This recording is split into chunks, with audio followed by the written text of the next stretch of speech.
Bonjour à toutes et à tous, bienvenue pour cet événement de début de saison du circuit Paul Ricard, la best grid ever, la plus belle des grilles de départ. C'est la promesse du circuit Paul Ricard pour cette saison 2018. On va le voir dans quelques instants, on va remonter cette magnifique grille de départ. Mais évidemment, pour commencer comme il se doit cette saison 2018, on va regarder vers l'événement phare de cette saison, à savoir le Grand Prix de France de Formule 1 qui fait donc son retour en France et son retour sur le circuit Paul Ricard. Je vais tout de suite appeler Gilles Dufeigneux à me rejoindre devant cette magnifique monoplace, Gilles, pour parler évidemment et pour commencer avec cet événement, avec un grand E, l'événement du circuit Paul Ricard en 2018, ce sera le Grand Prix de France. Oui, bonjour à tous, bonjour à tous. Tout d'abord vous dire mon immense plaisir d'être aujourd'hui parmi les 21 compétitions qui tout au long de l'année jalonneront la saison au Paul Ricard. Félicitations aux toutes les équipes du Ricard qui ont préparé un circuit extraordinaire.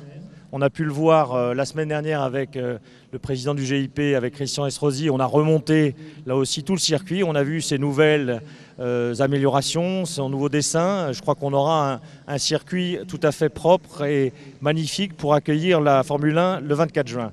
Alors effectivement, un grand moment de retour le 24 juin, sur toute une semaine en vérité, puisque du jeudi au dimanche, on aura la Formule 1, la Formule 2, la Formule 3, et puis également les Legends Series, donc une épreuve d'endurance.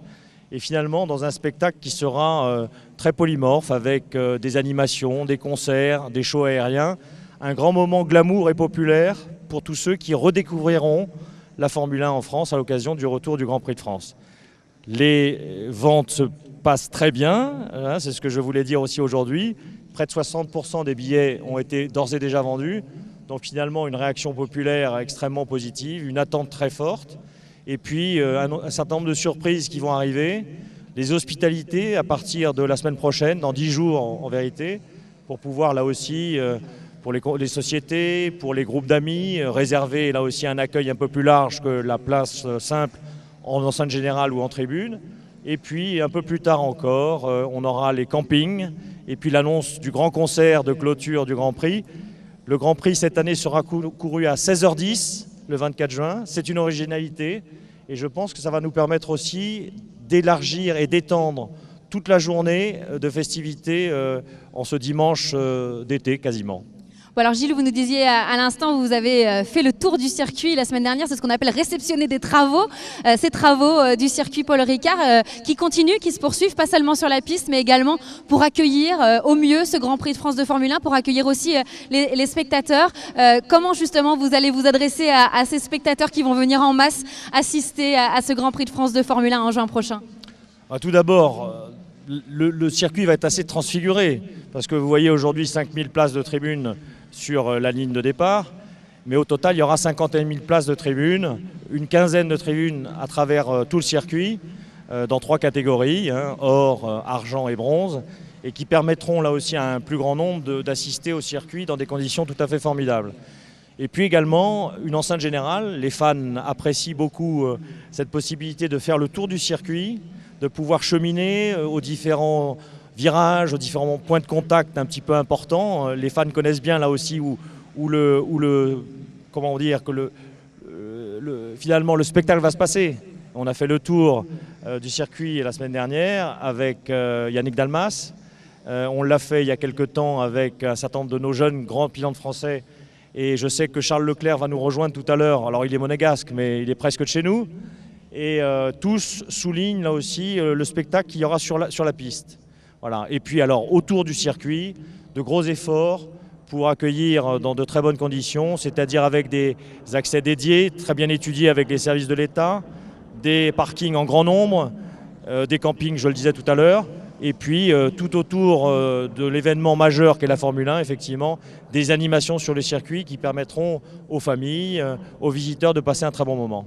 Et puis vous avez cette année, en 2018, des porte-drapeaux des pilotes français. Vous parliez à l'instant de Charles Leclerc, mais il y a aussi 3 pilotes français engagés dans ce championnat du monde de Formule 1 en 2018. Romain Grosjean, Esteban Ocon et Pierre Gasly, qui évidemment auront à cœur de porter haut les couleurs du drapeau tricolore. Alors il ne faut pas leur mettre trop de pression, parce que tous ont souligné là aussi le fait que pour eux, entendre la Marseillaise, courir pour la première fois de leur jeune carrière en Formule 1, sur un circuit français pour un Grand Prix de France, ce sera quand même quelque chose de tout à fait unique. Alors, on connaît leurs qualités, on sait là aussi qu'ils sont capables de plus beaux exploits, mais voilà, ne leur mettons pas trop de pression. Le fait déjà d'avoir quasiment un quart du podium, enfin en tout cas non, du nombre du plateau, voilà, en pilote français, c'est quelque chose d'assez extraordinaire. Donc voilà, une écurie française avec Renault, 4 pilotes, 3,5 avec Charles Leclerc, dont la maman est française. Ça nous donne déjà un moment extraordinaire, finalement les conditions idéales pour le retour du Grand Prix de France. Sans leur mettre la pression, le dernier vainqueur du Grand Prix de France, c'était Alain Prost en 1993. Pour la petite information, vous parliez de Renault à l'instant. Gilles, vous avez annoncé un partenariat justement entre le Grand Prix de France et Renault pour cette année 2018. Écoutez, pour faire revenir le Grand Prix de France, franchement, il fallait des pilotes, il fallait un circuit, on l'a, mais il fallait aussi un constructeur très engagé. Et c'est vrai que Renault, en tant que constructeur national et comme écurie de Formule 1, motoriste par ailleurs de McLaren pour la saison, a joué un rôle majeur là aussi dans les conditions qui ont permis au Grand Prix de revenir. Et donc tout naturellement, on a effectivement signé en début de semaine dernière un partenariat stratégique avec Renault. Et je peux d'ores et déjà dire que sur la grande tribune qui nous fera face dans quelques semaines sur la ligne droite, plus de 10 000 places de tribune, il y aura 3 500 places réservées à Renault en jaune et noir. Merci beaucoup Gilles. Alors Charles Leclerc n'est pas encore arrivé, mais je vais proposer à Giuliano Alesi de nous rejoindre. Giuliano qui aura la chance lui aussi de parcourir ce nouveau tracé du Paul Ricard cette année en GP3, Giuliano, avant peut-être des débuts prochains, en tout cas on l'espère en Formule 1 sur ce tracé. Qu'est-ce que ça te fait Giuliano justement de pouvoir rouler ici en ouverture du Grand Prix de France en juin prochain? C'est un honneur et je suis surtout très, très heureux de rouler sur ce circuit, de refaire une course. Et j'ai surtout très hâte de rouler sur ce circuit car la semaine prochaine, je vais débuter les premiers essais en GP3 ici. Rouler en France a toujours une saveur particulière. Rouler quasiment à domicile ici au Paul Ricard. Ton papa Jean est ambassadeur du circuit. Est-ce que c'est quelque chose qui te met de la pression ou au contraire qui te donne envie, qui te fait pousser des ailes? Ah non, justement ça me fait pousser des ailes, de grosses ailes je dirais. Parce que je sais que ce circuit, c'est où sa carrière a débuté. Donc pour moi, c'est comme un porte-bonheur. Eh bien, en tout cas, on te souhaite beaucoup de bonheur en ouverture de ce Grand Prix de France le 24 juin prochain. Ce sera en GP3 pour ce qui concerne Giuliano Alesi. Merci beaucoup Gilles, merci Giuliano. On va maintenant rejoindre la grille de départ si vous le voulez bien. On va aller en procession jusqu'à cette grille de départ car je crois savoir que le circuit Paul Ricard nous a réservé une petite surprise à l'avant de cette grille de départ avant justement d'aller la remonter. On va tout de suite se diriger vers l'avant de cette grille de départ en compagnie de Stéphane Clerc qui va justement nous révéler cette première surprise, parce qu'il va y en avoir des surprises aujourd'hui sur cette grille de départ, sur cette best grid ever.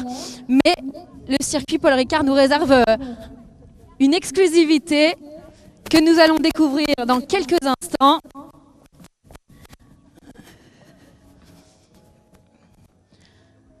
On va attendre que tout le monde nous rejoigne sur cette grille de départ pour nous révéler ce cadeau, cette surprise. Stéphane, avant qu'on le révèle, avant que tout le monde puisse le voir, ce qui se cache derrière ce panneau, qu'est-ce que vous pouvez nous en dire de cette surprise en teasing? Alors si je veux garder le mystère, je vais dire que nouvelle saison, on a conservé un tracé mythique avec des lignes que vous connaissez, les fameux run-off, c'est rouge, c'est bleu, et que une nouvelle saison, ça a imposé de moderniser un petit peu certains éléments de notre communication. Je crois qu'avec ça, le teasing est placé. Maintenant, on va attendre que tout le monde puisse découvrir l'évolution, allez, on va le dire, l'évolution de notre charte graphique, de notre identité visuelle, et vous révélez donc le nouveau logo du circuit Paul Ricard qu'on peut dévoiler. Mesdemoiselles, merci de nous dévoiler ce nouveau logo du circuit Paul Ricard. Qu'est-ce qu'on peut en dire, Stéphane, de ce logo? Vous nous avez déjà dit un petit peu, hein, justement, on garde ces codes des fameux Renault du circuit Paul Ricard, mais évidemment, on ne peut que constater ce bleu, ce blanc et ce rouge. Et ce bleu, blanc, rouge, il est aussi évidemment le symbole du Grand Prix de France. L'idée donc, c'est de conserver l'histoire. On a gardé à peu près l'ancien logo, mais de le moderniser et de lui ajouter cette touche française, parce que nous revendiquons désormais ce rôle de circuit vraiment majeur dans le patrimoine automobile français. Alors aujourd'hui, c'est un moment un petit peu particulier, on révèle ce logo, mais surtout on va remonter cette magnifique grille de départ que vous allez pouvoir découvrir en procession. On va progresser ensemble sur cette grille depuis la pole position jusqu'à la dernière position sur cette grille. On a décidé de le faire par ordre chronologique. Expliquez-nous un petit peu justement la genèse de cet événement aujourd'hui, de cette best grid ever, Stéphane. L'idée, c'était de dire, il y a la Formule 1, certes, mais le circuit Paul Ricard, il a son histoire. On a des organisateurs fidèles avec qui on travaille depuis de nombreuses années et il fallait les mettre à l'honneur et présenter toute la variété de compétitions qui peuvent avoir lieu sur ce circuit. Ça veut dire qu'on a réussi à mélanger sur la grille aussi bien des voitures, des motos, des camions.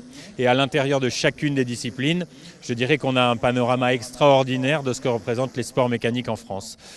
Donc la joie qu'on a aujourd'hui, c'est de dire on vous présente en un seul moment le résumé de notre saison complète et de tout ce qui va se passer sur le circuit Paul Ricard. Et Gilles Dufayet le disait à l'instant, hein, c'est plus de 20 événements qui vont se dérouler cette saison sur ce circuit Paul Ricard. Alors évidemment, on ne va pas déflorer ce qui va se passer dans quelques instants, Stéphane, mais il n'y a pas que des sports mécaniques sur le circuit Paul Ricard et on sait que c'est très important aussi pour vous. Oui, c'est très important parce que évidemment, un circuit, c'est avant tout les sports mécaniques, mais c'est aussi une enceinte sportive. Et une enceinte sportive, elle se devait de recevoir d'autres types de compétitions, en particulier du vélo, avec un événement de 24 heures vélo en relais, de la course à pied avec la Spartan Race, qui est une course particulière, puisque c'est une course de masse à obstacles, qui a trouvé sur le circuit Paul Ricard un vrai terrain de prédilection, un terrain de jeu formidable.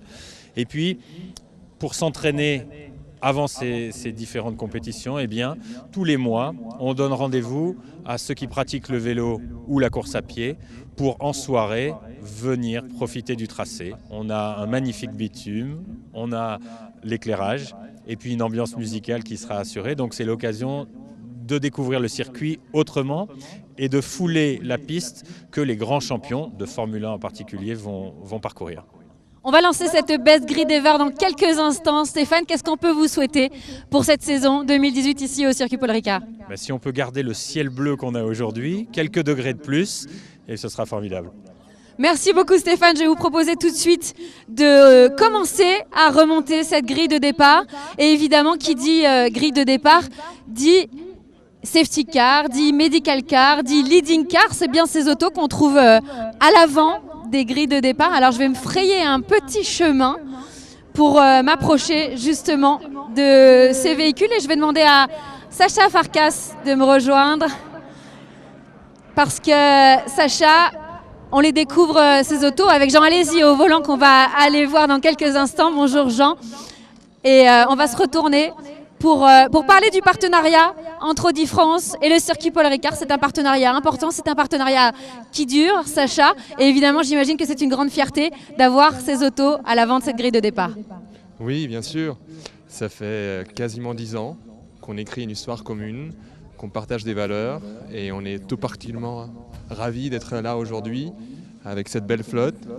Donc leading car, safety car, on découvre notamment la TTRS en safety car, R8, 610 chevaux, et puis la RS4 à vente qui est là et qui était présentée en première mondiale l'année dernière sur un événement qui nous est très cher, l'Audi Sport Night. Alors, justement, vous disiez, il y a ce partenariat entre Audi France et le circuit Paul Ricard, mais il y a aussi beaucoup d'événements que vous organisez en partenariat avec le circuit Paul Ricard. Parlez-nous un petit peu, vous nous disiez à l'instant la Audi Sport Night, mais ce n'est pas tout, Sacha. Oui, on mise beaucoup sur l'expérience client et les essais de modèles sportifs. Donc, on Le circuit est aujourd'hui un point d'ancrage important pour Audi France. On est fiers, c'est un honneur aussi. Alors il y a des événements clients qui ont lieu ici tous les ans, il y a l'Audi Sport Night, il y a l'Audi Driving Experience qui est une compétition client et pendant 3 années consécutives, on a eu la finale qui a eu lieu sur le circuit. Merci beaucoup Sacha. Alors je crois savoir qu'il y a Benoît Tréluyer qui est dans les parages. Je ne sais pas si il est à proximité, mais s'il est par là, ce serait bien qu'il se montre. Benoît Tréluyer, pilote Audi et surtout un régional de l'étape. Si Benoît est par là. Sinon, on va continuer à remonter cette grille de départ et évidemment, on va se diriger vers la première ligne de cette grille de départ. Et la première ligne, eh bien, écoutez, elle est occupée par des 2 roues, puisque vous allez le voir dans quelques instants, c'est la Sunday Ride Classic qui va ouvrir cette magnifique saison 2018 sur ce circuit Paul Ricard. Et je suis en compagnie de Jean-Pierre Bonato, le promoteur de la Sunday Ride Classic. Benoît Tréluyer, on vous récupérera dans quelques instants, vous êtes arrivé en retard. On va commencer avec le premier événement, donc avec Jean-Pierre Bonato et vos motos, Jean-Pierre. Alors parlez-nous un petit peu, on va se retourner. Parlez-nous de cet événement, de cette Sunday Ride Classic. C'est la 10e édition cette année, en 2018.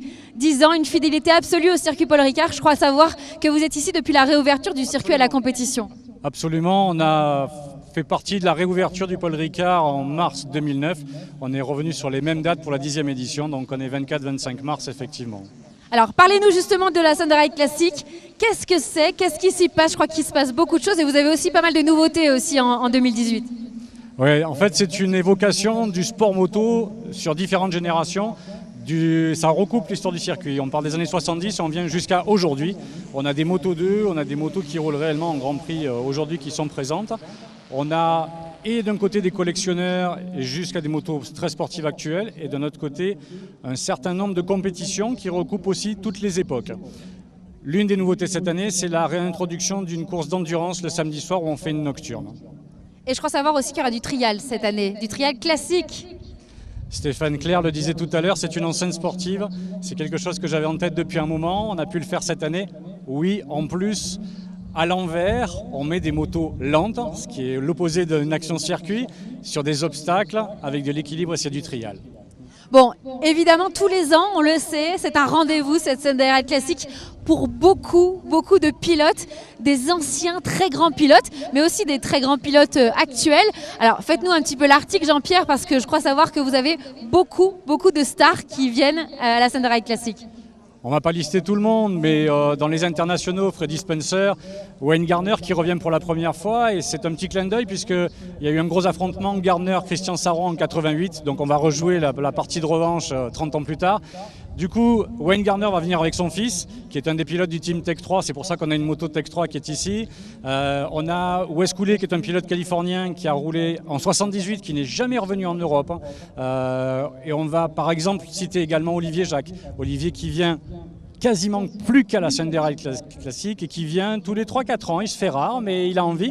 Et pour l'année, là, on va ressortir sa première moto de Grand Prix, la première 250 Honda. Bon alors justement, on va peut-être les regarder, ces motos, Jean-Pierre, parce qu'il y a des motos anciennes, mais il y a également des motos modernes qui vont rouler à la Sunday Ride Classic parce que vous accueillez aussi une course de Pro Twin, donc réservée aux bicylindres. Et justement, on en a quelques modèles par ici. On vous a réuni une petite palette, effectivement. Donc on parlait d'anniversaire, voilà, la 6 cylindres Honda à 40 ans, c'est un anniversaire, donc là c'est l'histoire. Derrière la Ducati Monstro, c'est Génération Monstro. On a des motos de course de différentes époques. Et effectivement, la moto qui est là-bas, la orange, c'est une machine du Pro Twin. Ce sont des motos actuelles, avec des bicylindres de grosse cylindrée. On en trouve des KTM, des Ducati. Et ce sont des motos qui sont tout à fait actuelles. Merci beaucoup Jean-Pierre, on va justement les découvrir en continuant à remonter cette grille de départ. J'avais aperçu Benoît Tréluyer il y a quelques instants, est-ce qu'il s'est sauvé? Il est là, venez Benoît, on va rester à l'avant de cette grille pendant qu'on y est. Pilote Audi, on ne vous présente plus évidemment. Benoît, tournez-vous vers la caméra, n'ayez pas peur. Vous êtes triple vainqueur des 24 heures auto, vous êtes aussi un pilote régional, hein, vous habitez pas très très loin, Benoît. Ce circuit Paul Ricard, pour vous, qu'est-ce que ça symbolise ? Pour moi, ça symbolise toute la préparation du Mans. C'est là où on a fait énormément de tests d'endurance, où on passait des nuits à rouler tout seul ici. Donc voilà, et puis c'est aussi le circuit où il y a l'école Winfield, où il y a eu beaucoup de pilotes qui ont été découverts ici, donc beaucoup de pilotes français. Donc c'est vraiment un circuit mythique. Alors justement, on en parlera de ce prologue du championnat du monde d'endurance et de cette école Winfield dans quelques instants avec Gérard Neveu, également avec Frédéric Garcia. Benoît, est-ce qu'on va vous revoir sur ce circuit Paul Ricard dans le cadre d'une compétition cette année ? On sait que l'année dernière, vous rouliez dans le cadre des Blancpain Endurance Series. Est-ce qu'on va avoir la chance de vous voir piloter sur ce nouveau tracé du circuit Paul Ricard cette année ? C'est possible, il n'y a encore rien de fait. Pour l'instant, je suis toujours en pleine négociation avec plusieurs équipes, donc on va voir, mais il y a des possibilités. Ouais. En tout cas, c'est ce qu'on souhaite aux spectateurs du Paul Ricard, c'est de vous retrouver sur cette grille de départ qu'on va continuer d'ailleurs à remonter. Et vous allez le voir, on va passer des motos historiques de la Sunday Ride Classic à des voitures historiques parce qu'on va passer du 2 au 4 roues. Le deuxième événement de cette saison 2018, ce sera fin mars, le 31 mars et le 1er avril. Et ce n'est pas une blague. Et pour en parler de cet historique tour, on va rejoindre Jacques Furet. Jacques, l'Historic Tour, vous nous avez amené un contingent de voitures absolument superbes, Jacques, sur cette grille de départ aujourd'hui. L'Historic Tour, d'abord, pour commencer, en quelques mots, qu'est-ce que c'est ? Alors l'Historic Tour, c'est le championnat de France historique des circuits. C'est une compétition qui existe depuis 4 ans et qui regroupe, on va dire, tout ce qui est voiture historique sur une époque énorme, puisque c'est pratiquement un demi-siècle de sport automobile que l'on remet en piste. Alors, tous les week-ends, vous avez des plateaux absolument extraordinaires avec un nombre de pilotes et un nombre de véhicules phénoménaux. Donnez-nous un petit peu ces chiffres pour nous faire rêver, Jacques.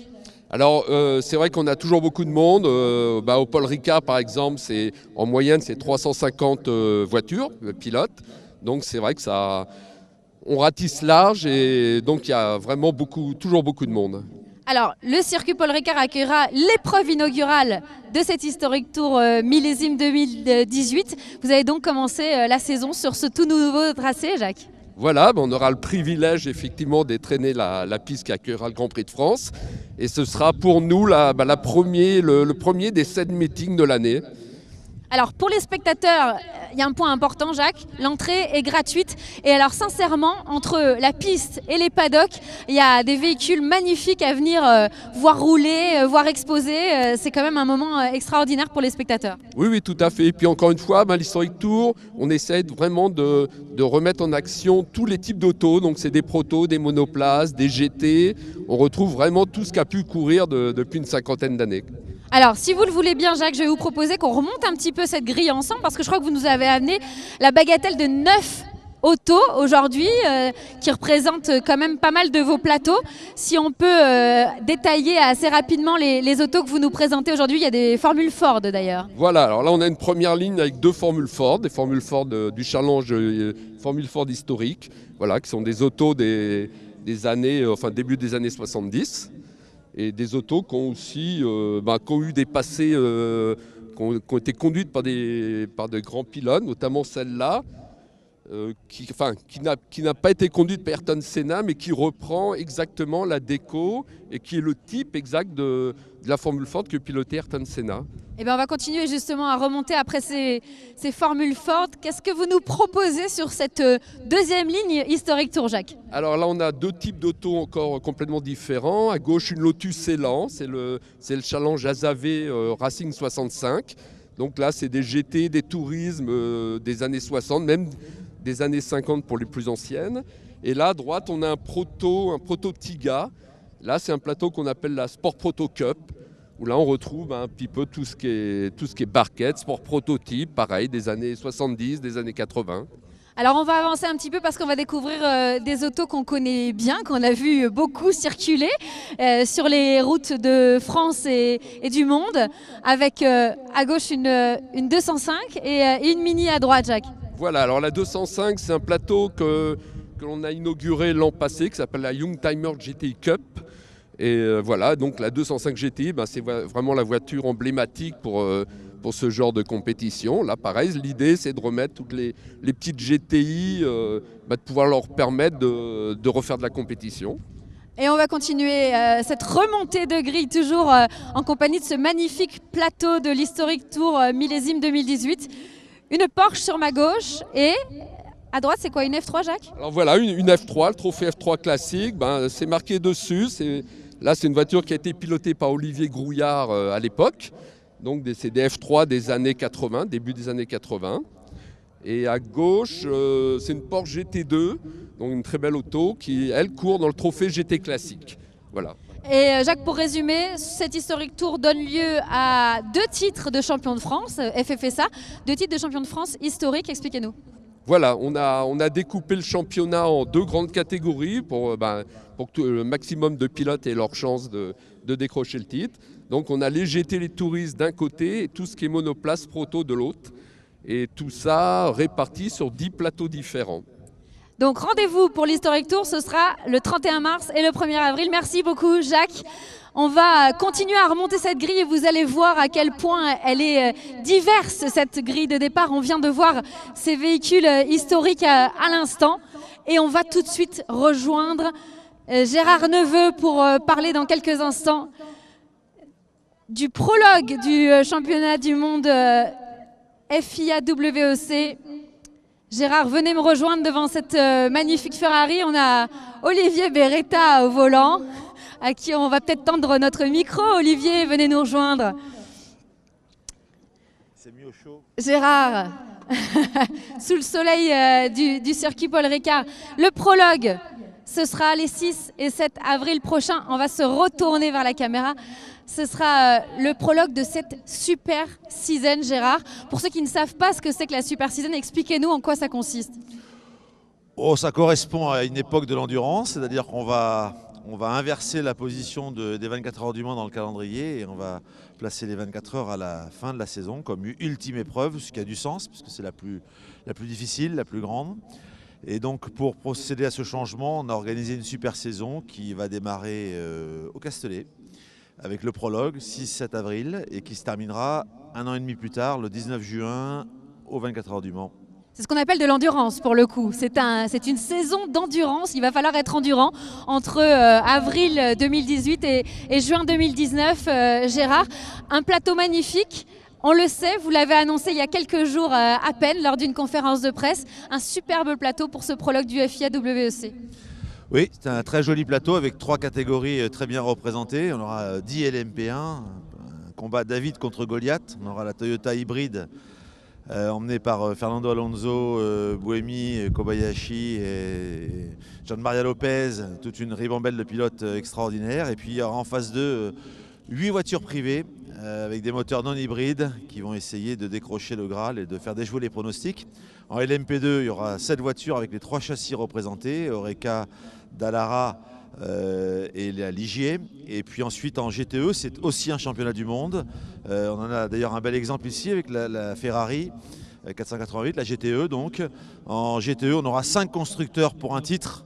Donc 5 pour un seul fauteuil, ça va se bagarrer sérieusement. Ferrari qui défendra son titre contre Porsche, Aston Martin, Ford et BMW. Donc ça s'annonce extraordinaire. Et pour finir, on aura 9 GTE AM pour la catégorie AM, puisque vous savez que l'endurance, c'est un mixte entre les teams privés et les constructeurs. Bon alors ce prologue, Gérard, parlons-en, c'est plus de 30 heures je crois de roulage sur ce circuit Paul Ricard et c'est surtout un événement qui va être ouvert le 7 avril au public, donc les spectateurs vont pouvoir venir s'approcher de ces magnifiques autos. On parlait à l'instant de cette Ferrari mais évidemment aussi des prototypes LMP1, LMP2. C'est un événement important aussi pour les équipes, c'est une répétition générale. C'est un moment très important parce que c'est la première fois où les voitures vont se retrouver quasiment ensemble et vont pouvoir un petit peu se jauger, même si on se doute bien qu'ils ne vont pas tout dévoiler sur un prologue. C'est aussi une véritable répétition pour l'ensemble des gens qui préparent le championnat. Et le Paul Ricard n'est pas un hasard, c'est un théâtre idéal pour l'endurance. D'ailleurs, dans le courant de l'hiver, souvent des teams viennent se préparer ici. D'abord parce que c'est un circuit très sûr et ensuite parce qu'il y a cette ligne droite d'1,7 km qui aide à préparer Le Mans également. Donc pour toutes ces raisons-là, c'est le très bon endroit. C'est un endroit où il ne fait jamais froid d'ailleurs. Jamais. Jamais. Et donc effectivement, on fera cette fois-ci une simulation de 30 heures qui démarrera le vendredi matin et qui s'achèvera le samedi après-midi. Et le samedi 7 avril, ce sera ouvert au public pour venir voir de très près ces 36 voitures se disputer le meilleur chrono en piste. Merci Gérard, vous restez pas loin parce que je crois savoir qu'en remontant la grille, on va tout de suite arriver vers un autre événement qui vous concerne, il s'agit de l'ELMS. Mais je vais d'abord me retourner vers Olivier Beretta pour avoir une petite réaction. Olivier, retournez-vous vers la caméra. À domicile quasiment, finalement, vous qui êtes monégasque ici sur ce tracé Paul Ricard, sur cette magnifique grille de départ, Olivier. C'est vrai que le Paul Ricard, pour moi, c'est un peu spécial. J'ai commencé ici à l'âge de 8 ans sur le circuit. J'ai un petit peu vu toute l'évolution du circuit et aujourd'hui, absolument magnifique. Il y a plein de courses. C'est un circuit qui est vraiment un petit peu avec toutes les courbes lentes, rapides. C'est mythique. En plus, il y a le Grand Prix de France qui revient. Ça me rappelle un peu plus quand j'étais un peu plus jeune, que je venais voir les F1. Je reviendrai le voir et je suis content d'être ici.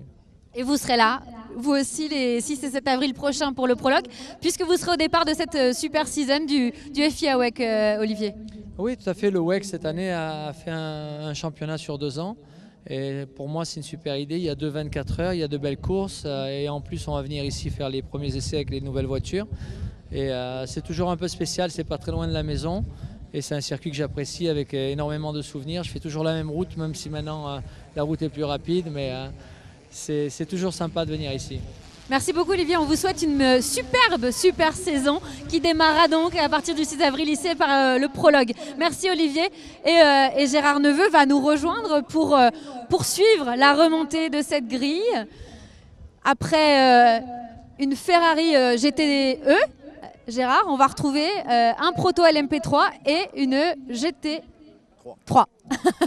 Alors d'abord, je veux juste excuser l'absence des P2 et des P1. Les LMP1 sont toutes en campagne d'essai en ce moment, donc elles n'étaient pas disponibles. Pour nous, pour le coup, la saison démarre un peu plus tôt, donc les voitures sont obligées de tourner. Elles sont souvent dans le sud de l'Europe à cette période de l'année. Et les P2, même chose. Donc elles seront, elles, évidemment, toutes présentes le 6 et le 7 avril pour le prologue en WEC. S'agissant de l'European Le Mans Series, ça aura lieu juste quelques jours après, le week-end d'après. Et là, donc à mi-avril, on retrouvera sur le Paul Ricard le merveilleux plateau de l'ELMS. Là, c'est 41 voitures. Et là, on retrouve un équilibre remarquable avec des GTE. Il y en a donc une dizaine en piste. Là, c'est une bagarre entre Porsche et Ferrari. Ensuite, il y a 18 LMP3. C'est le prototype qu'on voit ici. C'est le plus petit modèle de prototype. Ce sont des voitures très spectaculaires. C'est le parfait apprentissage pour rejoindre la cour des grands. Et ensuite le P2, puis dans le meilleur des cas, le LMP1. Et ça donne des courses extrêmement disputées parce qu'il y a 2 châssis, les Norma et les Ligier, qui sont très proches en termes de performance. C'est des voitures avec un modèle économique très réduit, donc il n'y a pas de développement à outrance. Et c'est le pilotage qui fait la différence, donc ça fait des courses très disputées. 18 donc en ELMS et toujours en ELMS, 17 LMP2, ce qui est très spectaculaire, avec les meilleurs teams européens qui viennent s'affronter. Et le LMP2, c'est réellement, on est déjà dans la cour des grands, c'est-à-dire que c'est ce qui se fait de mieux aujourd'hui. Pareil, il y a 3 châssis qui vont s'opposer. Oreca, voisin, qui jusqu'à maintenant rafle beaucoup de victoires et qui donc essaiera de défendre ses titres. Ligier, qui est un sérieux prétendant, et Dallara, qui a fait une arrivée très brillante l'année dernière. Donc ces 3 châssis-là vont se disputer aussi un titre. C'est important les titres en ELMS parce que les vainqueurs de chaque catégorie ont une invitation automatique pour les 24 heures du Mans l'année suivante. Donc il y a une réelle motivation. Juste rappeler qu'à l'occasion de ces championnats, on voit des pilotes très intéressants qui viennent également se disputer des victoires dans ce championnat et que c'est un mélange entre les pros et les âmes. C'est un championnat très sympa à voir. Donc si vous n'avez rien à faire le 14 et le 15 avril, il faut être sur le Ricard parce que c'est vraiment un week-end de sport auto pour ceux qui aiment la bagarre en piste, qui aiment venir dans le paddock, respirer l'atmosphère. C'est un endroit extraordinaire. C'est un beau tour de chauffe pour la saison 2018 du Paul Ricard. Et alors à côté, la GT3, C'est un week-end où il y a beaucoup de courses de support et il y a la Michelin Le Mans Cup avec nos amis de Michelin. Et là, c'est un mixte entre les GT3 et les LMP3 réservés aux pilotes amateurs. Et là aussi, c'est une course spectaculaire avec une trentaine de voitures. C'est une course de 2 heures qui a lieu le samedi et le LMS, c'est une course de 4 heures qui se dispute le dimanche. ELMS, 41 voitures au départ, vous nous avez décrite catégorie par catégorie, Gérard. Ce sera l'épreuve d'ouverture de cette ELMS 2018. Oui, c'est l'épreuve française, donc c'est la première épreuve de la saison. Elle est très importante parce qu'elle donne déjà un diapason pour l'ensemble de la saison et elle est pour les teams une préparation puisqu'il y a un certain nombre d'entre eux qui vont courir les 24 heures du Mans 2 mois plus tard. Donc ils font le Paul Ricard en avril et Monza en mai. Donc c'est un moment important pour tout le monde. Et pour le monde de l'endurance, cette petite quinzaine au Paul Ricard est très importante parce que c'est là où tout le monde se retrouve pour démarrer la saison. Donc ça devrait être 2 week-ends absolument passionnants.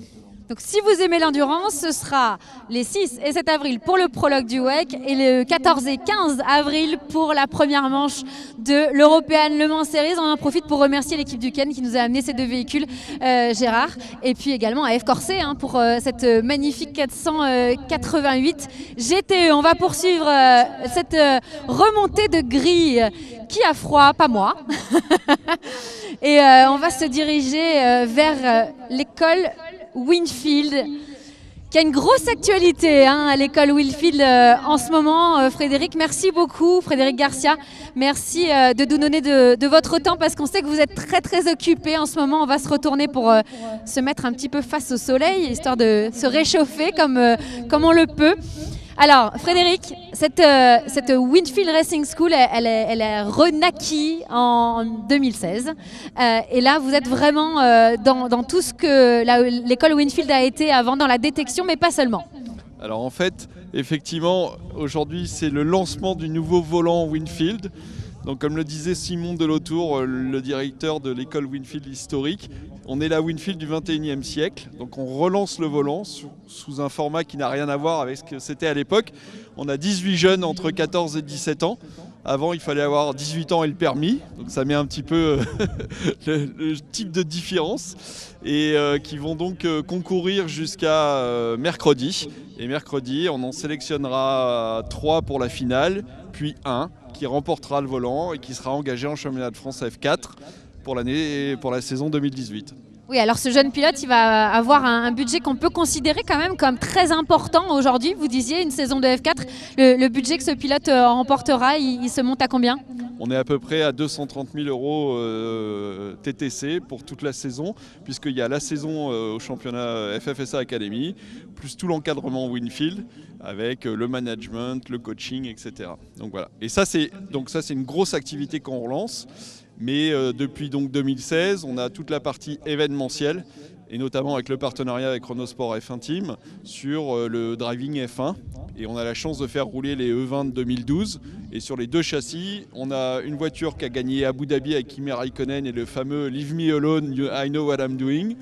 Et puis un deuxième châssis qui est celui de Romain Grosjean avec lequel il a fait ses podiums en 2012. Donc on offre la possibilité de prendre le volant de ces voitures et je pense qu'on est la seule école au monde à pouvoir faire F4, F1, c'est-à-dire la pyramide de la FIA en une journée. Donc finalement le Winfield, c'est la détection d'une part, vous l'avez dit également la possibilité de rouler dans des F1 modernes, ce qui est absolument unique et inédit. Frédéric, ces jeunes pilotes là, ils vont s'affronter, ils sont déjà en train de s'affronter, je crois savoir, pour cette détection. Rappelez-nous quand même, pour tous ceux qui ne connaîtraient pas ou qui n'étaient pas nés à la grande époque de l'école Winfield et du volant, qui sont les pilotes qui sont sortis de cette école ? Alors, en fait, l'école a été créée en 64 à Manicourt. Puis une deuxième école a été installée ici au Paul Ricard en 72.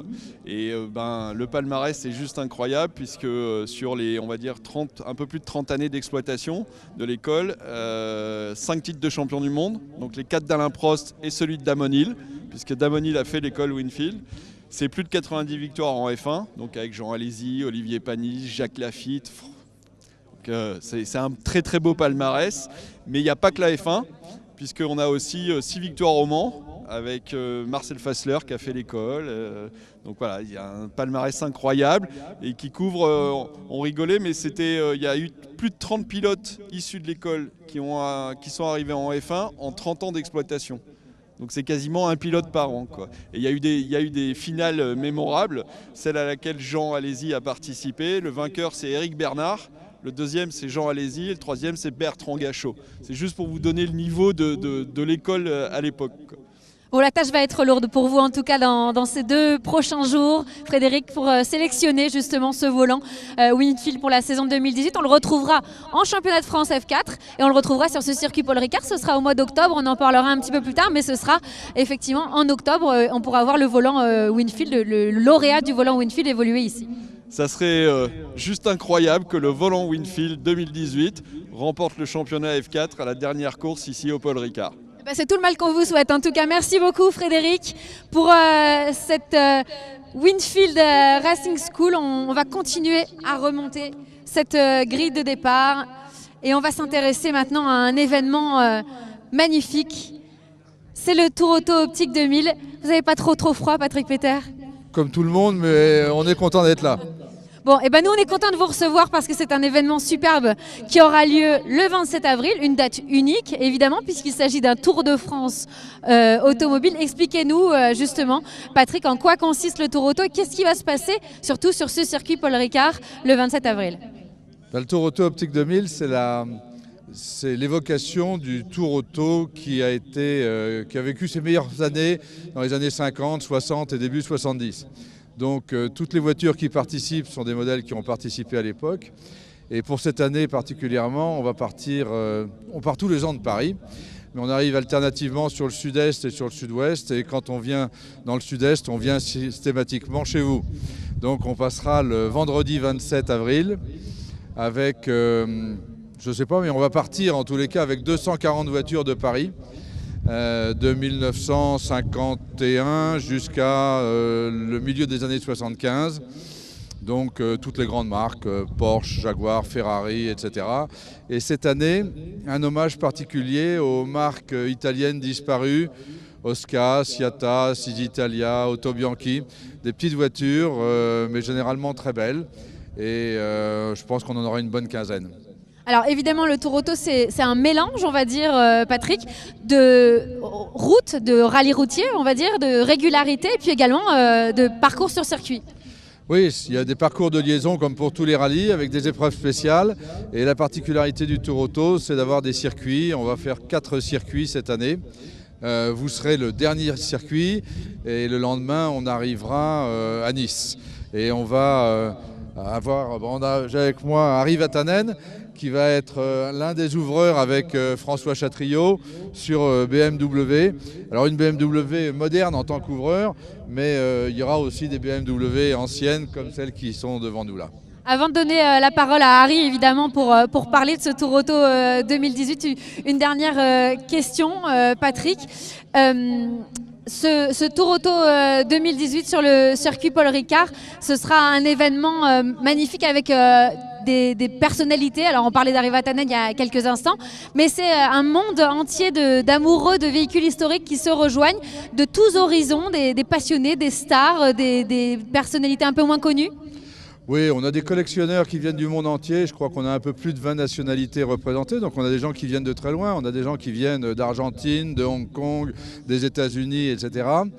Ce sont des passionnés. Il y a quelques professionnels qui viennent avec nous, qui sont des amoureux d'automobile, comme effectivement Harry, comme François Chatriot. Et puis il y a des gens qu'on ne voit pas beaucoup dans le milieu automobile, mais qu'on aime bien. On va voir Gaspard Ulliel, par exemple, cette année qui va venir. Donc on aura encore certainement quelques surprises d'ici là. Merci beaucoup Patrick Peter, 27 avril pour le passage du Tour Auto ici sur ce circuit Paul Ricard et je vais me retourner évidemment vers Harry Vatanen. Bonjour Harry, bienvenue ici dans le Var. Il fait un petit peu froid aujourd'hui. Vous êtes un fidèle du Tour Auto. Qu'est-ce qui vous attire tant dans ce genre d'épreuve ? Mais d'abord, c'est froid. Je suis peut-être la seule personne qui a mis des sous-vêtements longs et malgré ça c'est froid. C'est comme un Finlandais avoir froid ici à le Castellet, c'est pas normal. Non, mais à part ça, c'est une excellente idée cette best ever grid. Et ici, en tant que quelqu'un qui est passionné, évidemment, par la vitesse, par les voitures, toute ma vie. C'est ça qui me fait rêver. Alors, tout ce que j'ai eu dans ma vie, c'est grâce à ce sport. Et maintenant, d'être ici avec Tour Auto, avec Grand Prix, avec BMW, et d'abord surtout le Grand Prix. Parce que c'est quoi le Castellet, c'est la place naturelle de Grand Prix en France. Et c'est vraiment, comme on dit en anglais, overdue. Grand Prix aurait dû être là il y a longtemps, mais tant mieux, de nouveau ce sera là. Mais d'abord, on va précéder ça par Tour Auto et Grand Prix un peu plus tard. Alors justement, vous serez ici le 27 avril prochain avec cette BMW. Harry, expliquez-nous un petit peu justement l'histoire de cette voiture, peut-être un petit peu, parlez-nous de cette BMW. Mais je suis trop jeune, je peux savoir l'histoire. Mais tout le monde sait, c'est des couleurs magnifiques de BMW à l'époque, les années 70. Mais je ne sais pas combien de chevaux, mais ça me rappelle de ma jeunesse. C'est pas tout à fait d'hier. Bon, alors évidemment, on connaît votre parcours en rallye raid, Harry. Rouler sur circuit, est-ce que c'est quelque chose qui vous fait plaisir, qui vous amuse, ça vous change de vos habitudes? Ça me change. C'est vrai, j'en ai fait pas mal de circuits à ma jeunesse, mais je dis toujours en rigolant, ça me manque de bosses ici, ça me manque de gravière sur la piste. Mais c'est vrai, le circuit et le rallye, c'est deux disciplines vraiment différentes et c'est beaucoup de respect pour les gens de circuit. C'est trop difficile pour moi. Merci beaucoup Harry, on vous retrouve donc ici sur ce circuit Paul Ricard le 27 avril avec cette BMW. Nous on va continuer à remonter cette grille de départ et vous allez le voir, on va avoir affaire maintenant à des camions puisqu'on va parler du Grand Prix Camion qui aura lieu les 19 et 20 mai prochains sur ce circuit Paul Ricard. Le Grand Prix Camion, c'est un événement et c'est des bolides magnifiques que l'on voit juste derrière nous. On va se retourner, Pierre, justement pour pouvoir admirer ces camions et on va se mettre au soleil, dans la lumière. Pierre Dubois, c'est vous qui vous occupez de ce Grand Prix Camion qui sera là, encore une fois, ce sera l'ouverture de la saison 2018 pour vous. Ici, les 19 et 20 mai, ce sera le week-end de la Pentecôte, Pierre. Oui, tout à fait. On a le plaisir de fêter ensemble cette année le 5e anniversaire du Grand Prix Camion. On a eu la chance de revenir sur ce beau circuit du circuit Paul Ricard. Une course de camions, on aura cette année, je pense, 25 camions sur la ligne de départ. C'est pas rien, des camions qui vont jusqu'à 1200 chevaux. Autant vous dire que ça garantit un très très beau spectacle sur la piste. Et puis à côté des camions, on a des courses de Caterham, la Lotus Cup Europe et puis aussi le championnat de France de drift, un programme compétition qui sera chargé pour plein d'émotions. Alors, il se passe beaucoup de choses sur la piste pendant le Grand Prix Camion, mais c'est pas tout, Pierre. Il y a des animations extraordinaires pour le public. C'est un moment formidable. C'est un moment familial où on peut aller se promener, observer des expositions dans le paddock. C'est vraiment un événement familial et c'est surtout un événement qui fait venir énormément de monde. Je crois savoir qu'il y avait quasiment 40 000 personnes l'année dernière. Oui, on a même dépassé les 40 000 visiteurs l'année dernière. Effectivement, un événement très familial avec beaucoup d'animations pour les petits, pour les grands, beaucoup d'expositions, des stands avec les constructeurs. L'idée, c'est que chacun trouve sa place sur un Grand Prix Camion et qu'on fasse un bon week-end. Il y a même tout un programme de soirée avec des parades de camions décorés. On en a quasiment 200 qui vont rouler sur cette belle piste. Un feu d'artifice, un concert, parce qu'on a des visiteurs qui aiment s'amuser et profiter de ce beau week-end de Pentecôte, puisqu'ils ont aussi 3 jours. Dont le lundi pour aller se baigner après sur les plages de Bandol. Merci beaucoup Pierre. On va demander à Anthony Janiac de nous rejoindre. On a avec nous le champion de France en titre, alors on va en profiter. Merci d'être présent Anthony avec votre man. Vous êtes champion de France en titre. Pour vous, ce Grand Prix Camion au Castellet, circuit Paul Ricard, c'est un moment particulier. Ce sera évidemment cette année l'ouverture de la saison, mais c'est toujours un moment un peu spécial. Oui, Castellet, un moment toujours très spécial. Un circuit magnifique, une infrastructure de rêve. C'est vrai que ça fait toujours plaisir de venir ici. C'est quand même un circuit mythique et pour nous, pour le camion, c'est vraiment bien de venir ici. Bon, c'est toujours aussi un endroit où il y a énormément de public, vous avez beaucoup de soutien, beaucoup de monde qui viennent vous voir rouler devant des tribunes pleines à craquer. C'est forcément hyper sympa quand on est pilote. Oui, un public génial, c'est vrai que gagner ici c'est toujours magnifique, beaucoup de soutien. Le camion plaît à nos spectateurs et ça fait toujours plaisir de leur donner du spectacle. Alors Pierre nous le disait, mais en quelques mots, en quelques chiffres, un camion de course qui roule en Grand Prix Camion, c'est quoi en quelques chiffres Anthony ? C'est 5 tonnes 4, c'est 160 km/h en vitesse de pointe maxi limitée. C'est 25 camions au départ et voilà, c'est 4 départs sur chaque meeting. Merci beaucoup Anthony, on vous retrouvera donc les 19 et 20 mai prochains pour ce Grand Prix camion. On va poursuivre cette remontée de grille et on va rejoindre nos amis des V2V Series. Et je vais rejoindre tout de suite Eric van der Viver. Eric, vous êtes ici sur cette grille avec 2 autos. Alors avant d'en parler, expliquez-nous en quoi consiste le V2V. Alors le V2V, c'est essentiellement des courses d'endurance qui ont lieu depuis, ça fait 26 ans que je fais ça. Et aussi Formule Renault et Funio qui sont elles des courses de sprint. On a un championnat qui se produit en Europe. On a 7 courses différentes. Et la grande particularité du V2V, c'est la convivialité. Alors on va se retourner un tout petit peu, Eric. Ici, au circuit Paul Ricard, ce sera la 3e manche du V2V. Ce sera quasiment la mi-saison pour vous. On sera à la mi-mai. Venir au Paul Ricard, c'est un moment important pour vous dans la saison? En fait, c'est très important pour moi personnellement, puisque c'est grâce à Paul Ricard lui-même que j'ai réussi à être organisateur. Il m'a fait confiance dans les années 90. Depuis ce temps-là, je vais toujours au Paul Ricard chaque année. Et pour tout le monde, pour tous les pilotes, c'est le Castellet, c'est magique, c'est le temps, c'est la beauté du site, c'est aussi l'accueil qu'on a du personnel, des gens du Castellet, de Stéphane Clair, d'Audrey Ferraud et tout le monde. On est très très bien accueillis. Pour nous, c'est un rêve d'organiser ici parce que dès qu'on a besoin de quelque chose, en fait, on n'a pas besoin de demander, ça arrive d'avance. Donc pour moi, c'est vraiment extraordinaire pour nous de venir au Castellet. Alors, on l'a compris, le V2V, il y a des voitures modernes, des voitures historiques, des monoplaces, des GT, des protos. C'est vraiment tout ce qu'on peut aimer dans le sport automobile qui est réuni sur un seul et même meeting. Parlez-nous justement, Eric, de ces 2 voitures que vous nous avez amenées aujourd'hui. Alors ici, donc, à ma gauche, vous avez la CN.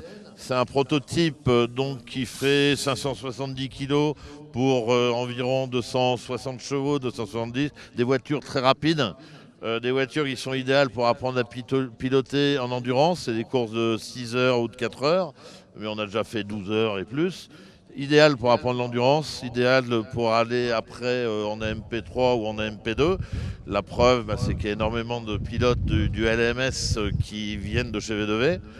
Et cette année, la particularité, c'est le nouveau moteur turbo que j'ai réussi à faire, qui est garanti 15 000 km, donc c'est très rare pour un moteur de course. C'est un moteur Peugeot.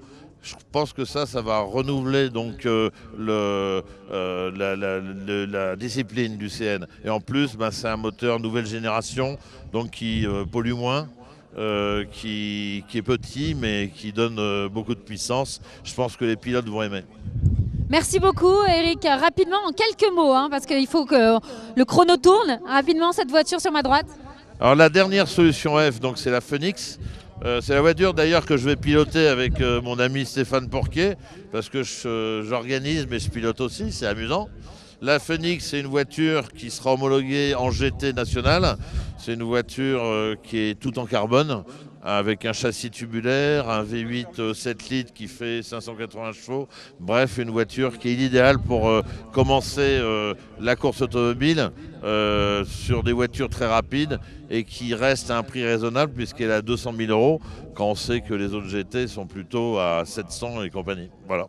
Merci beaucoup, Eric. Rendez-vous donc les 26 et 27 mai pour ce V2V Endurance Series. Je rappelle que l'entrée est gratuite, Eric. Tout à fait, l'entrée est gratuite et je pense qu'on aura beaucoup de monde comme d'habitude. Et c'est entièrement filmé, donc c'est un live qui dure pendant les 2 jours. Merci beaucoup, Eric. Rendez-vous les 26 et 27 mai prochains. On va continuer cette remontée de grille avec des magnifiques GT, puisqu'il s'agit des Blancpain GT Series et de l'Endurance Cup. Et on va en parler avec Vicky Raffermi tout de suite et puis Christopher Azeux qui essaye de se réchauffer tant que faire se peut. Vicky, alors on va commencer évidemment par parler d'Essero, parce que Essero est un fidèle du circuit Paul Ricard. Vous êtes ici avec le Blancpain GT Series Endurance Cup, mais vous serez un petit peu plus loin aussi avec le championnat de France FFSA GT4. Oui, en effet, donc fort d'un long partenariat avec le circuit Paul Ricard, nous sommes ravis, Essero Motorsport Group et moi-même, d'être présents sur cette grille de départ des plus atypiques. En effet, donc, nous serons présents déjà le mois prochain avec les tests day officiels les 13 et 14 mars, où en fait ce sera donc le prologue de la saison des Blancpain GT Series, pour après revenir le 1er et 2 juin 2018, donc pour les 1000 km du circuit Paul Ricard. Nous aurons également de nombreuses courses de support, telles que le GT Sports Club, avec une Mercedes AMG GT3 qui est présente ici, et puis l'Audi R8 LMS GT3 du Saint-Eloc Racing Team, avec Christopher Hazeux, tous deux vainqueurs des Total 24 Hours of Spa 2017. Alors, ces 1000 km du circuit Paul Ricard, Vicky, c'est un moment un petit peu particulier dans la saison parce que c'est une course qui se termine de nuit et avec des animations aussi qui vont tourner autour de cette course qui se termine de nuit et notamment une soirée un petit peu particulière. Oui, donc en effet, c'est une course plutôt particulière parce que tout d'abord, elle sert de répétition générale aux 24 heures de Spa qui signeront leur 70e édition cette année. Mais en effet, c'est une course qui se débute de jour et se termine de nuit, ce qui permet aux pilotes et aux équipes de s'habituer à une baisse de luminosité à travers la journée. Et puis, c'est aussi l'occasion de pouvoir profiter d'une soirée sur la terrasse du circuit Paul Ricard de manière à, entre guillemets, pouvoir profiter du circuit de différentes manières. C'est une vraie fête, ce sera début juin. Début juin, le soleil se couche très tard. On peut profiter justement de ces derniers rayons du soleil, de cette soirée sur le rooftop de ce circuit Paul Ricard. Ce sera les 2 et 3 juin. Vicky, on va profiter de la présence de Christopher Hazeux et puis on se retrouve un petit peu plus loin sur la grille de départ, justement pour le championnat de France GT4. Christopher, thank you for being here today. Merci d'être là aujourd'hui. Even if it's a little bit cold in the south of France, même s'il fait un petit peu froid aujourd'hui. Christopher, vainqueur des 24 heures de Spa 2017, Vicky le disait il y a quelques instants, qui roule pour une équipe française. Ici, sur ce circuit Paul Ricard, ce sera donc en juin prochain. Driving for a French team on a French racetrack. It's going to be on the 2nd and 3rd of June. Is it a little bit special for you? Well, it's always special to be here. Such a nice racetrack, and believe me, in Germany it's still colder. It's still snowing, so actually I'm enjoying the sun here. And yeah, being on Paul Ricard during summertime is such amazing feeling. It's a great atmosphere there. Being with my friends, Team Saint-Eloc, which is a French team, you know, we have so much fun together, and yeah, I'm happy to be here. Thank you Christopher. Donc Christopher qui nous disait qu'évidemment c'est toujours un peu particulier d'être sur ce circuit Paul Ricard et lui qui roule pour une équipe française. Rassurez-vous, il fait beaucoup plus froid chez lui en Allemagne, donc lui il n'a pas très froid aujourd'hui et il est très content d'être là aujourd'hui. Il sera évidemment aussi ravi de participer à ces 1000 km du Paul Ricard dans le cadre des Blancpain GT Series Endurance Cup. Ce sera donc en juin prochain. It's going to be a lot more warm in June. Christopher, thank you. Thanks a lot. On va continuer. Et on va repartir sur 2 roues, et sur 2 roues non motorisées. Et oui, on en parlait tout à l'heure avec Stéphane Clair. Il y a également des activités qui n'ont pas de moteur sur ce circuit Paul Ricard et je rejoindrai Emma Clair pour en parler. Emma, parlez-nous un petit peu de cet événement vélo et running. Eh bien, nous accueillerons ici au circuit Paul Ricard pour la 4e édition l'événement vélo et running le 30 juin et 1er juillet prochain. Alors, en quoi ça consiste, Emma, cet événement? Parce qu'il y a des courses de vélo, il y en a plusieurs, et également des courses à pied, et là aussi, il y en a plusieurs. Exactement. Donc, il y a des formules de 6 heures jusqu'à 24 heures d'endurance, en équipe, en solo. Et là, vous avez d'ailleurs une belle représentation des vélo clubs du Beausétan qui a gagné l'édition l'année dernière des 24 heures. Bon, alors, expliquez-nous un petit peu justement à qui ça s'adresse cet événement, parce qu'on parle de différents événements. Je crois savoir que ça s'adresse aux spécialistes, aux non-spécialistes, aux enfants, aux familles, il y en a un petit peu pour tout le monde. C'est un week-end très familial, composé certes des courses d'endurance, mais aussi d'une ouverture de piste pour les petits comme les plus grands. En running, là aussi, vous pouvez être amateur ou professionnel. Vous venez faire un 5 km 8 ou un marathon. Il y en a vraiment pour tout le monde. Et nous accueillons cette année aussi le championnat de France de street stepper. Alors, en quoi ça consiste ? Alors c'est une course avec des vélos très particuliers, donc les fameux street steppers. Et cette année, on les accueille pour leur manche de championnat de France.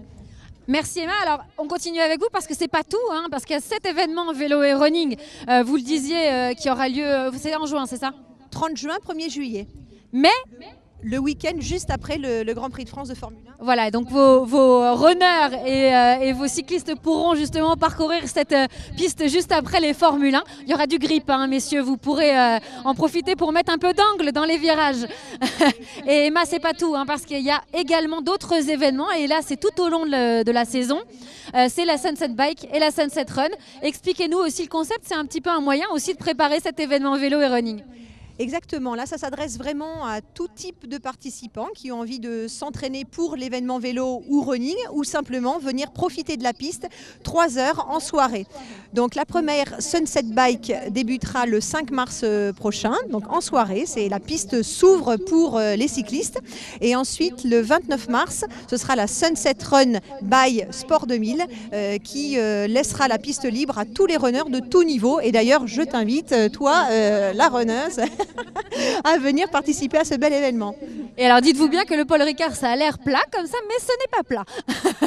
Absolument, et on pourrait ici interviewer l'un des cyclistes qui a gagné l'année dernière pour nous faire part un petit peu de sa vision de la piste.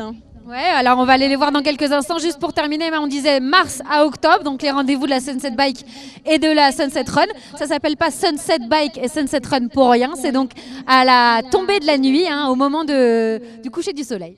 Exactement, 3 heures en soirée, donc une fois par mois pour les bikes, une fois par mois pour le run, et de mars à octobre. Et c'est une ambiance très fun, il y a des DJ, il y a des animations, c'est un bon moment aussi pour profiter entre amis, en famille. Exactement, le premier thème sera la nocturne, et chaque mois il y aura des thèmes sympas pour que toute personne puisse venir profiter de la piste d'une très très bonne ambiance. Alors je vais justement aller voir, alors présentez-moi ce monsieur qui... Alors, bonjour. Bonjour. Comment vous appelez-vous? Stéphane Jourdan, je suis le capitaine de l'équipe qui vient faire les 24 heures. Donc on court en équipe de 8, ça fait 3 ans qu'on s'impose sur le circuit. On vient volontiers, il y a une très belle convivialité, une super belle organisation. J'ai un retour. Et voilà, c'est un très beau circuit. Bon, ça descend devant les stands, mais la ligne droite est assez importante. Il y a une chicane qui coupe un peu la ligne droite, mais à la fin, ça monte bien quand même.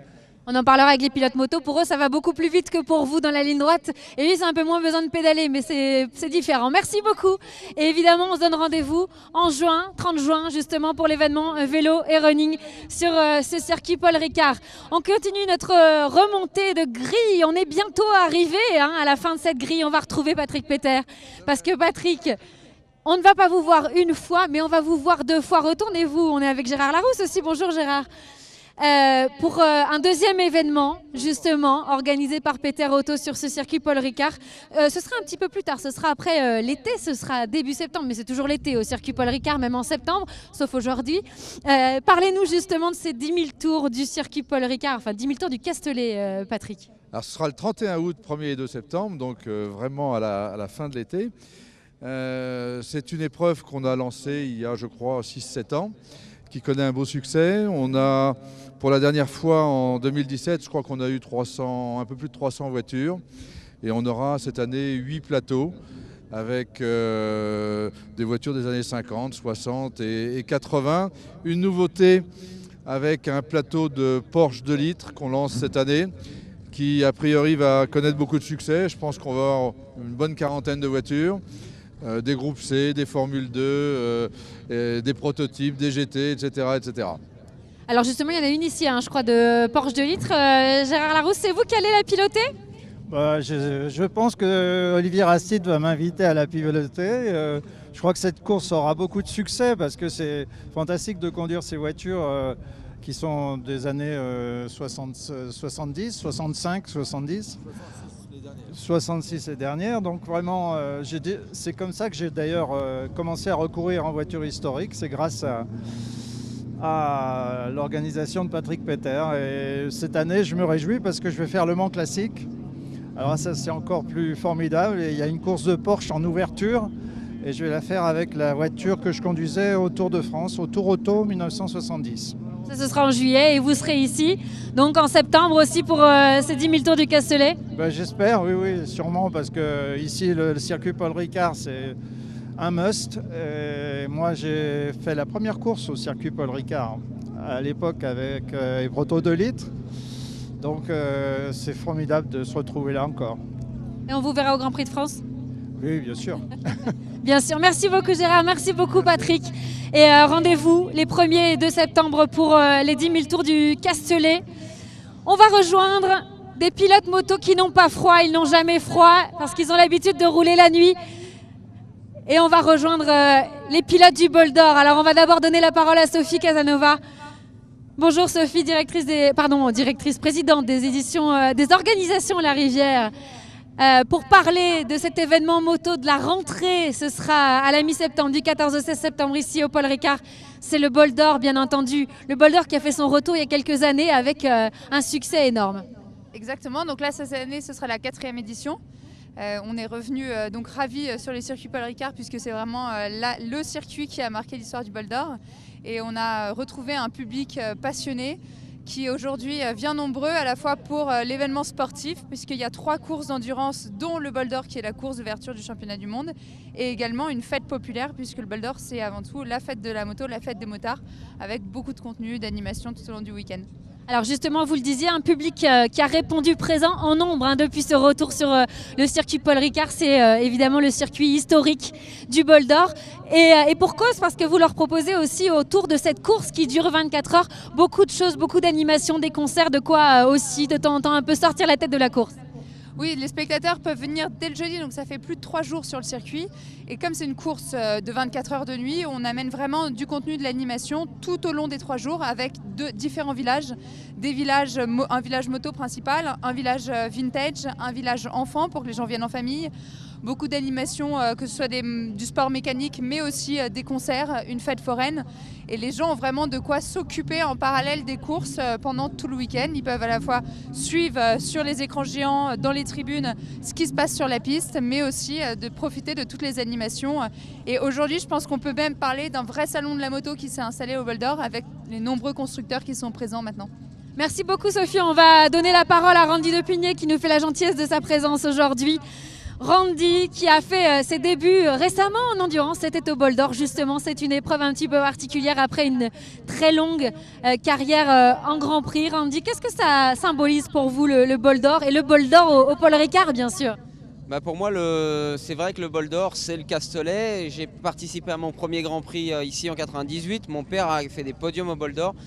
Et j'ai toujours eu envie de faire cette course. Et lorsque le Bol d'Or est revenu au Castellet, ça m'a donné l'envie de venir à l'endurance. En plus, c'était le bon moment pour moi.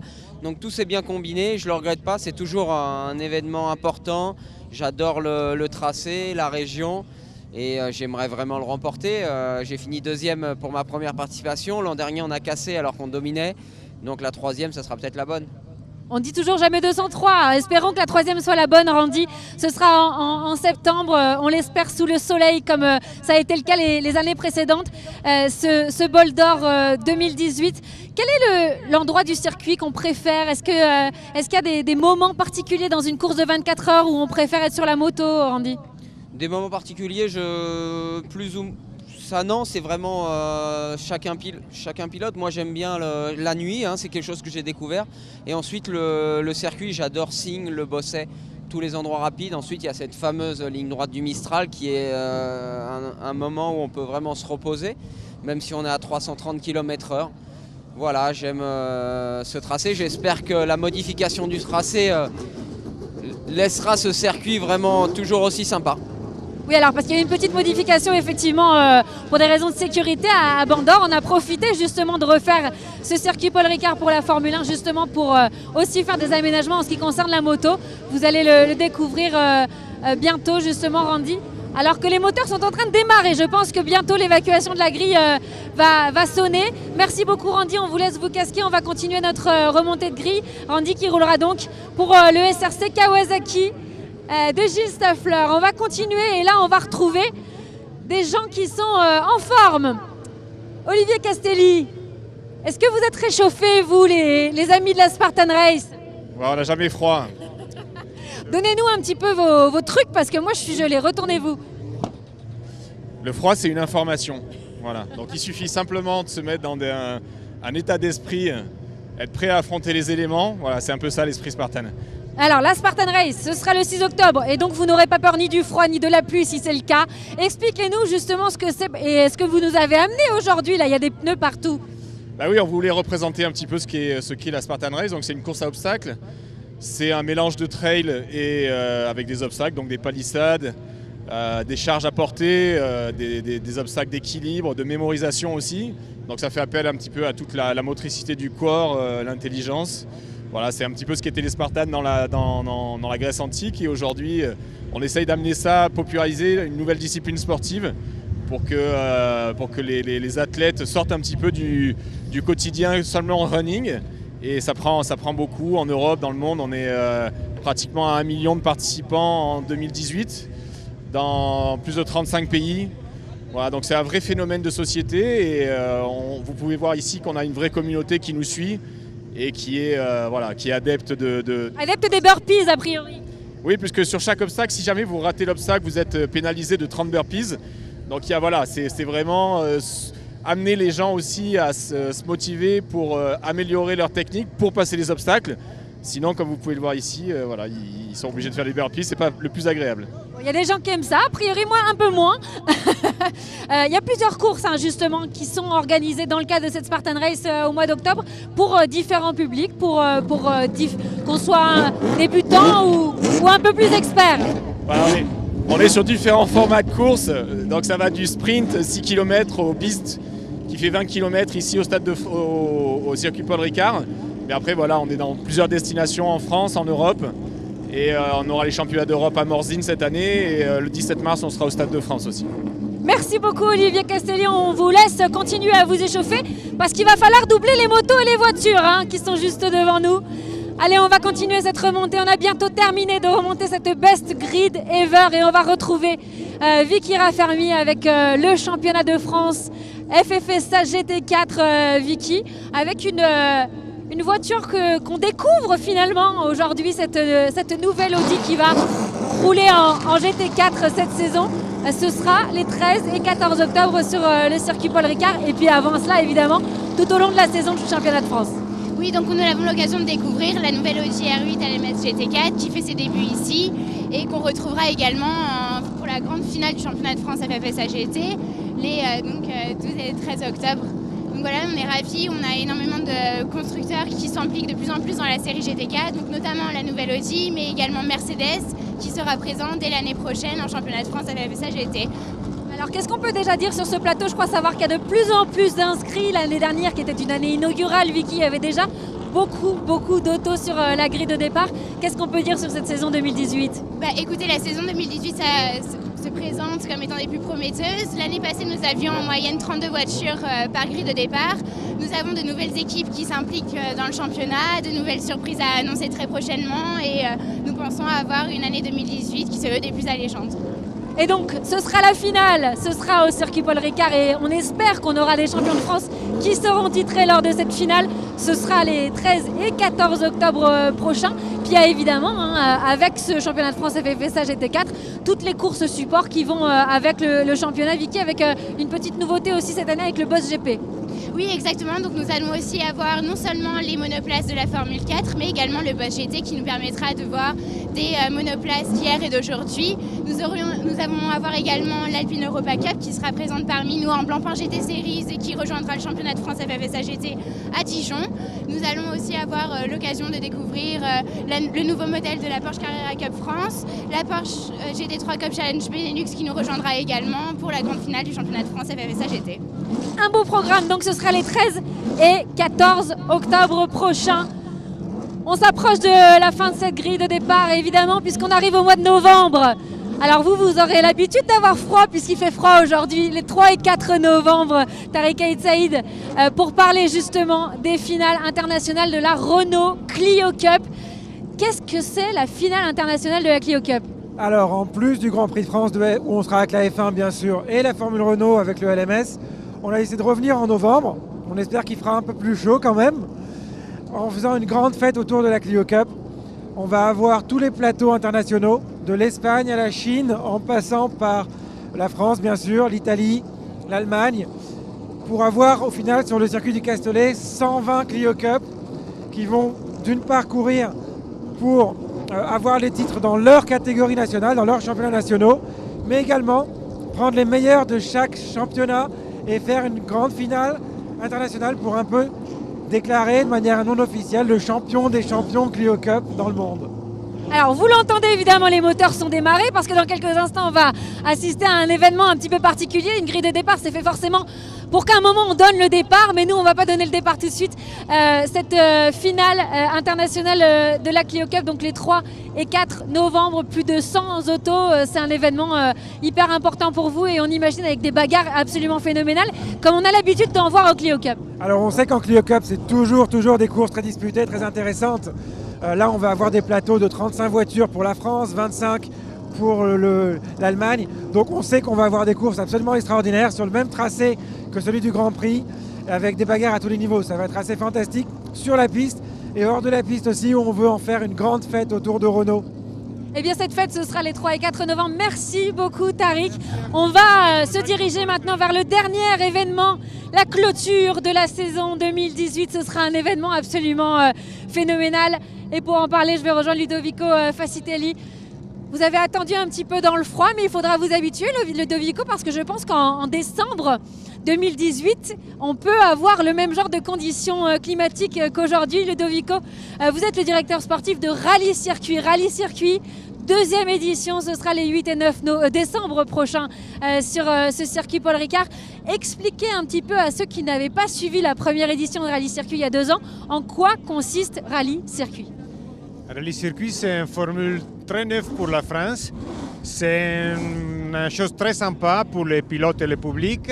En pratique, nous utilisons toute la propriété de Paul Ricard pour faire un vrai rallye. On utilise la piste, on utilise le parking, les voies de secours, de services, tout ce qu'on peut utiliser et où on peut rouler avec des voitures. Et ça devient très sympa parce que dans 3 jours, nous on a tout, les récords, on a la compétition sur 2 jours. Et ça devient très très bien aussi pour le public parce qu'il peut être vraiment à côté des pilotes et des voitures dans un endroit fantastique comme le Paul Ricard. Alors, il y a des pilotes de tous les horizons qui viennent rouler justement au Rallye Circuit. Des pilotes de rallye, des pilotes du circuit. C'est un peu ça aussi l'intérêt de cet événement. Réussir à réunir un petit peu tout le monde dans cet événement un peu original. Oui, exactement. Dans la première édition, il a gagné Sébastien Loeb et le deuxième, il était Ivan Müller. Ils sont les 2 icônes de rallye et de circuit. Et ça, c'est une manifestation qui ça marche très très bien pour les professionnels et pour les amateurs. Parce que c'est exactement un système, une compétition à la fin de l'année où le professionnel il a terminé son championnat et il peut venir très bien rouler ici. Merci beaucoup Ludovico. Je vais me retourner vers Manu Guigou qui est juste derrière pour parler. Manu Guigou, pour parler justement de Rallye Circuit, deuxième édition, ce sera en décembre. Vous êtes vous champion de France de roues motrices en rallye. Parlez-nous justement un petit peu de votre vision de cet événement de Rallye Circuit ici sur le Paul Ricard. Alors déjà, c'était une très bonne idée parce que c'est une première en France. Ça a eu lieu il y a donc 2 ans et on a vraiment regretté que cette année ça puisse pas se faire. Donc j'ai hâte d'être cette année en décembre 2018 pour y participer. L'intérêt surtout, c'est que c'est une seule et même unité de lieu. Et donc c'est un intérêt pour les assistances, pour les concurrents, mais aussi pour les partenaires. Partenaires qu'on peut inviter en fin d'année. On peut clôturer une saison, mais on peut surtout la préparer l'année d'après. Et inviter des partenaires sur un événement comme qui se déroule au circuit Paul Ricard, honnêtement, c'est vraiment une chance de pouvoir y participer. Et puis c'est un événement génial aussi pour les spectateurs qui peuvent aussi être un petit peu partout à la fois pour assister à cet événement superbe. Ce sera donc le dernier événement de la saison 2018 du circuit Paul Ricard. Rendez-vous les 8 et 9 décembre. Merci beaucoup Manu Guigou. Rendez-vous les 8 et 9 décembre 2018 pour Rallye Circuit. Voilà, la remontée de cette grille est terminée. Alors on va justement se diriger très très vite maintenant vers l'avant de cette grille de départ puisque nous sommes prêts à donner le départ de cette grande parade avec l'ensemble des participants de cette saison 2018. On va évacuer cette grille de départ, la procédure habituelle pour le lancement d'une course et on va se dépêcher de rejoindre l'avant de la grille de départ pour donner le top départ de cette magnifique parade. On le rappelle, hein, une vingtaine d'événements à 2, à 4 roues, des voitures, des camions, des vélos, de la course à pied. C'est à cela que ressemblera cette saison 2018.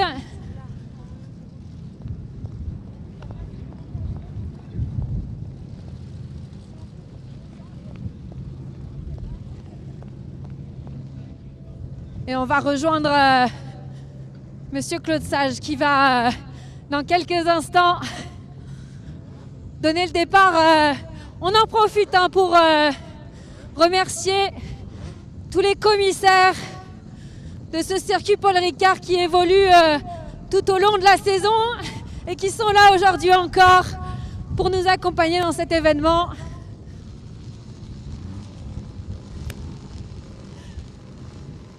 Je peux vous dire que le vent est fort dans la ligne droite.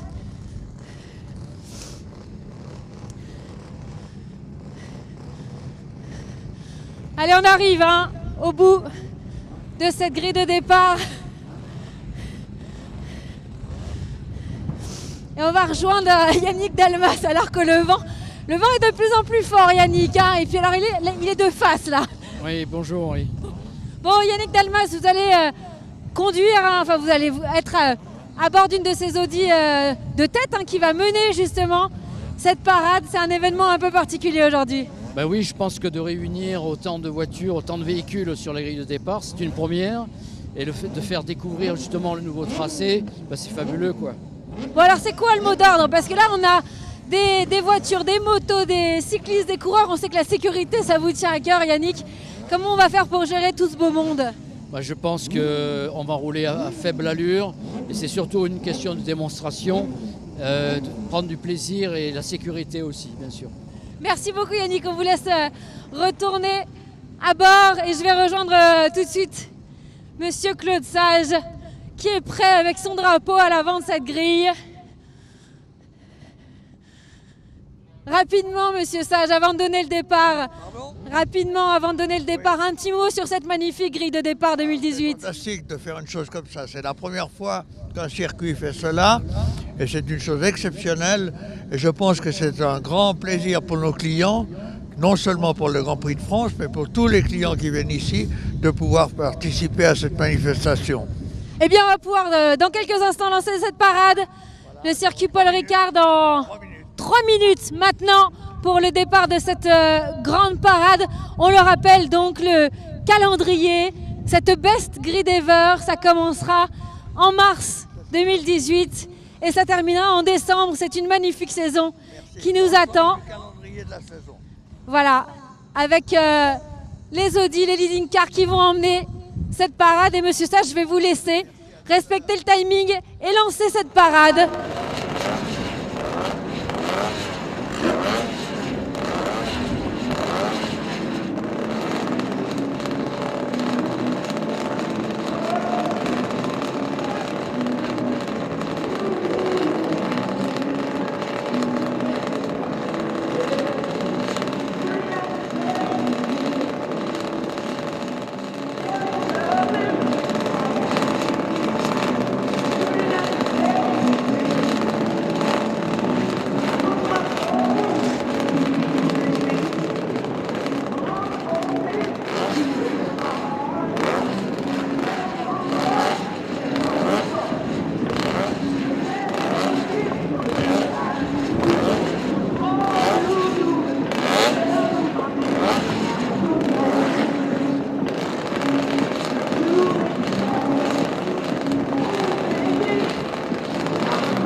là.